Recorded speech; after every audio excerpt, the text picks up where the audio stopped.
Hey guys, this is Omar. I'm going to teach you guys how to set up the SSH keys so that you don't have to write your password and do the whole duo thing every time you log in and SSH. And once you do it for one machine, by the way, it automatically does it for all the other ones, and I'll explain that in a second.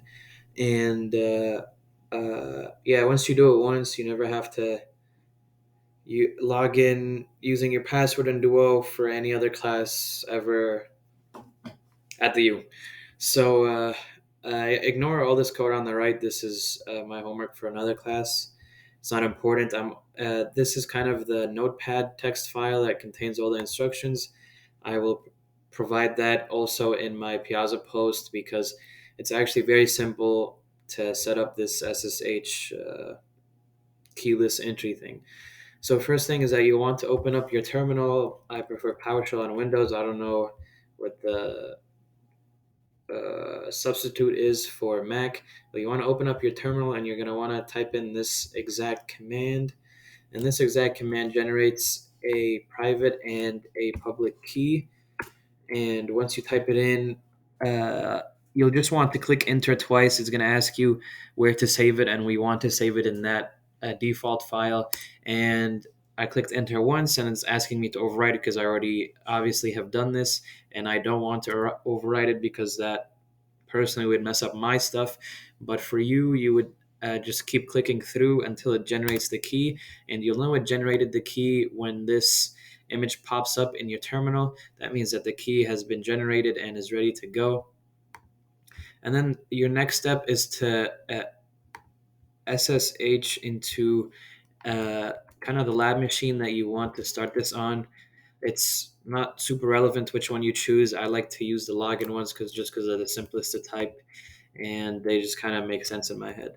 So then you'd want to SSH into this lab machine, and obviously for you, if you haven't done this before, then it's going to ask you for your password and your duo, and you're going to do that, and then you're going to be in here. And as you can see, it obviously didn't ask me because I have the SSH keyless thingy set up. So, right, so you type your password, you do your duo thing, and then once you enter here, you're going to want to make a directory by using this command, and then uh,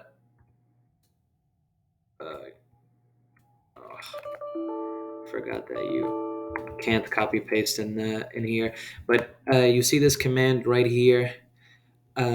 This creates a directory, which is another word for file, and it's called .ssh, and that's where we're going to basically just copy our key securely, which I'll show you the command for that in just a second.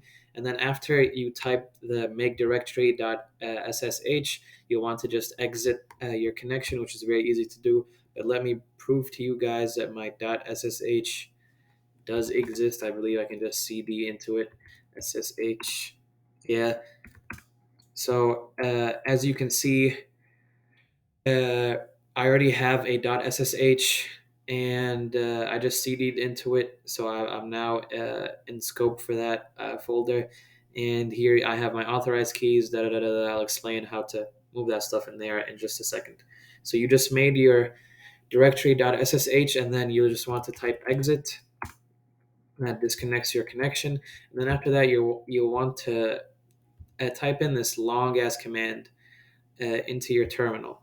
And this long ass command copies your private key from your local desktop to your SSH lab machine, and that's how it knows that it's like you, right? Obviously, I'm not going to click enter because I already done this. I already did this, and if I do it again, it's going to complicate stuff.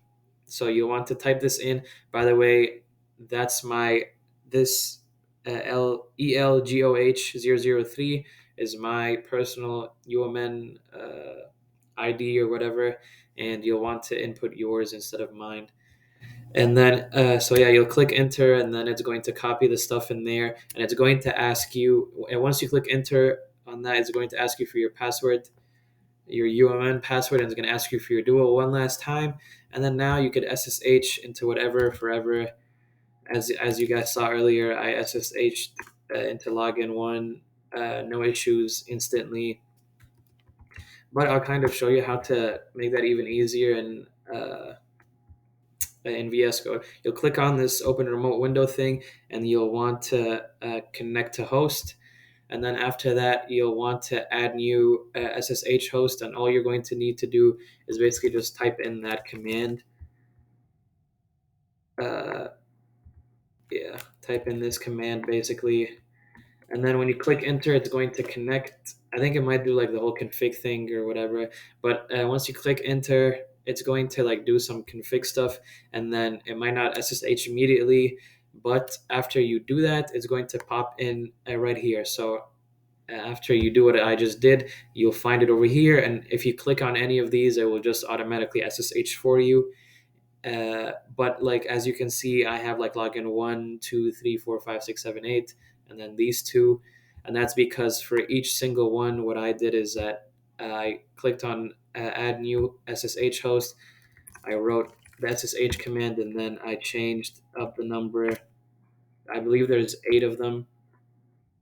So yeah, once you click enter, it's going to be added to your like kind of defaults over here once you click the connect host. And I'll show you guys here. I just click, opens a new tab, and I don't have to touch anything. It might ask you for like the Linux thing for the first time, but that's it. Boom, it's connected. And hopefully, okay, well, it's taking a minute. And then, yeah, hopefully this video is not too long. This thing is not complicated to set up at all. Where's my Chrome thing so I can end this video?